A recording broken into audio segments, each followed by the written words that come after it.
Did you know? Though its final release didn't hit store shelves until the year 2000, creator Warren Spector conceived Deus Ex in the early 90s. The first version of the game was known as Troubleshooter, an idea Spector developed while working for Origin Systems in 1994. He had previously produced Wing Commander, System Shock, and various Ultima games, but grew bored of the archetypal fantasy and sci-fi settings in video games. Spector wanted to work on something more grounded, and after watching The X-Files with his wife, decided to create a game connecting the real world, millennial weirdness, and conspiracy stuff. In 1994, Spector approached the higher-ups at Origin with his Troubleshooter pitch. He described the game as an underworld-styled first-person action game starring an ex-cop and a big-budget action-adventure. Though it was both the toughest and highest-risk project on his wish list, Spector was hopeful it would get approved. The project was rejected, and Spector was forced to shelve his ideas. Later, after he left Origin to work at Looking Glass Technologies, Spector pitched the project again, this time under the title Junction Point. However, Looking Glass also declined to produce the game. Spector was still hopeful, and simply believed the right combination of business, budget, and feasible technology had yet to align themselves.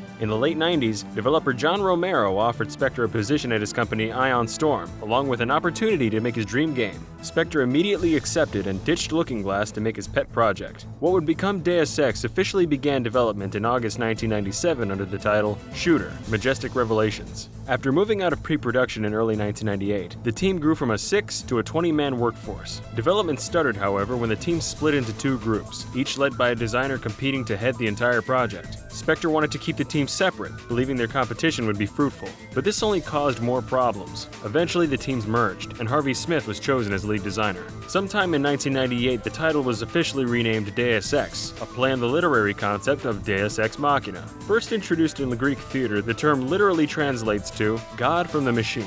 It refers to a trope where an unlikely solution to a problem suddenly appears and resolves a situation, often via supernatural means. Spector explained the title was chosen for a number of reasons, saying there are several forces in the game who aspire to godlike powers or actually end up having them. But it also refers to the fact that so many computer game plots are so hopelessly lame. We're all still trying to figure out how to tell stories in this relatively new medium. We're no more sophisticated in the use of the tools of our medium than the Greeks and Romans were in theirs. Isn't the computer you're playing the game on just a god and a machine in a sense? During development, Spector wrote a so-called RPG manifesto, outlining what he believed to be the rules of role-playing. The manifesto guided Deus Ex's development, and was later published in the February 1999 issue of Game Developer magazine. Spector wrote that players should be given options in how they approach a situation, making their path through the story unique. The level of interactivity for the player must be high, and they must grow and change as progress is made. The world presented has to be densely populated and worth exploring, and the obstacles found within must be problems to solve, not literal puzzles. Finally, the story has to be about something more than killing. There has to be substance to digest and analyze only if the player wants to. All of these tenets made their way into Deus Ex in one form or another, and the final product was one of the highest rated RPGs of all time.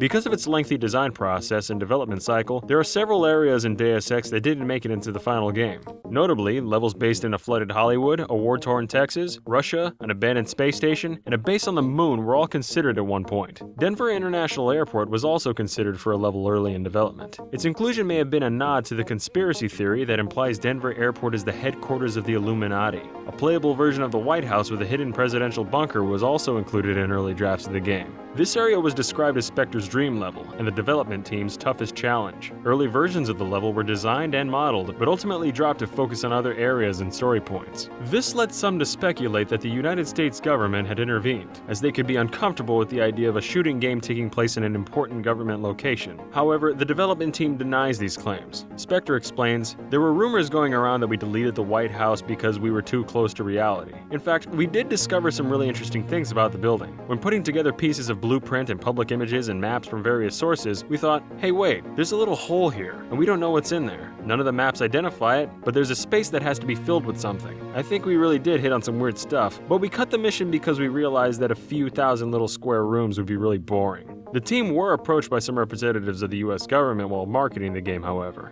According to Spector, a Secret Service agent did contact the team at one point, and a government agency approached them about their website unatgo.com, as it linked to several government agencies. One of the government's websites got so many hits from this that it actually brought their server down. Another interesting omission from Deus Ex were the Twin Towers in the skyline of New York City.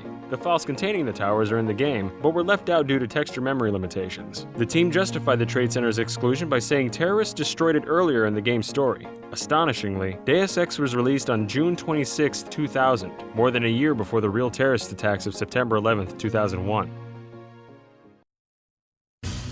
In 2009, a group called Off Topic Productions released a mod of Deus Ex titled the Nameless mod. The team was comprised of volunteers from the Planet Deus Ex forum run by GameSpy. The plot follows a man named Trescon, a retired intelligence agent, as he's called back into action in Planet Deus Ex Forum City, a literal incarnation of the forum it was named after. The player has the choice of joining either the Planet Deus Ex moderators or a company called WorldCorp, leading to two separate storylines and endings. The Nameless mod was incredibly well received, with several perfect or near-perfect scores. It even attracted the attention of Eidos Montreal, and though they never officially commented on the project, they gave the developers 2 exclusive screenshots of Deus Ex Human Revolution to hide in the game before its release.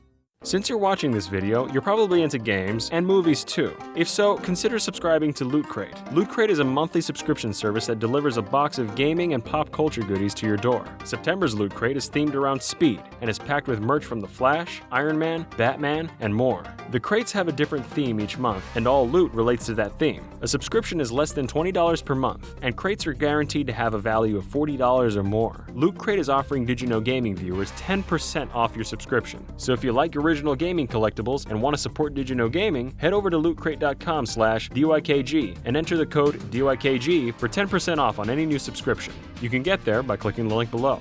Make sure you subscribe for more videos, and if you like this video, give it a like. And if you're interested in sci-fi RPGs, check out the Did You Know Gaming on Mass Effect.